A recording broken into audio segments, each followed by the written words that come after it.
بادئين بخبر مهم جدا، وهو الزيارة اللي قام بها الرئيس عبد الفتاح السيسي إلى المملكة الأردنية الهاشمية واجتماعه مع الملك عبد الله بن الحسين. زيارة قصيرة لكن يبدو أن لها دلالة سياسية كبيرة جدا.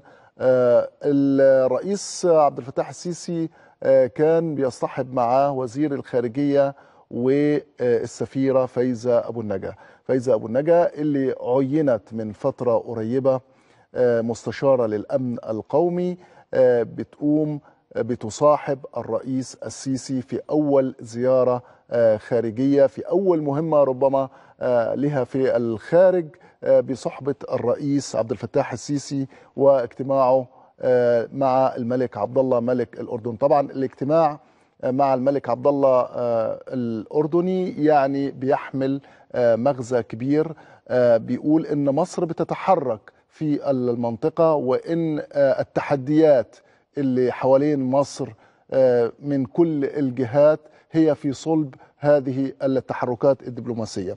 إذن الرئيس بعد ما يعني اجتمع مع الملك عبد الله عاد إلى القاهرة. الزيارة كانت قصيرة جدا، استغرقت عدة ساعات، استقبلوا خلالها الملك عبد الله الثاني وعقدوا جلسة مباحثات ثنائية عقبتها جلسة موسعة. يعني الأول التقى الملك عبد الله مع الرئيس السيسي، وبعدين جلسة موسعة حضرها من الجانب المصري الوفد المرافق للرئيس السيسي، اللي بيضم زي ما قلت لحضراتكم وزير الخارجية سامح شكري ومستشارة الأمن القومي السفيرة فايزة أبو النجا.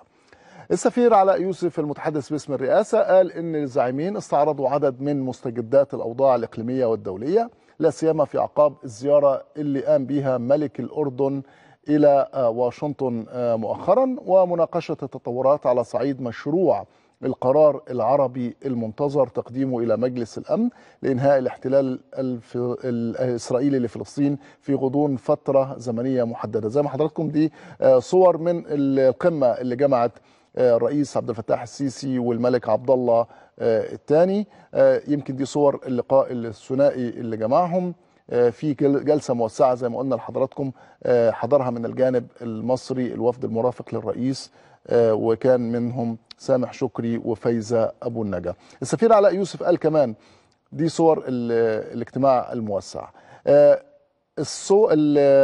السفير علاء يوسف قال كمان إن الجانبين اتفقوا على أهمية وجود أفق سياسي لحل الأزمة السورية يحفظ وحدة الأراضي السورية ويحافظ على سلامتها الإقليمية ويصون لشعبها مقدرات الدولة الاقتصادية ومقوماتها الأساسية المتمثلة في مؤسسات الدولة الوطنية. يعني واضح من هذا التصريح للسفير علاء يوسف انه الموقفين المصري والاردني تجاه الازمه السوريه بما تمثله من زخم في الاقليم وفي الوطن العربي، يبدو ان هذين الموقفين متقاربان الى حد كبير.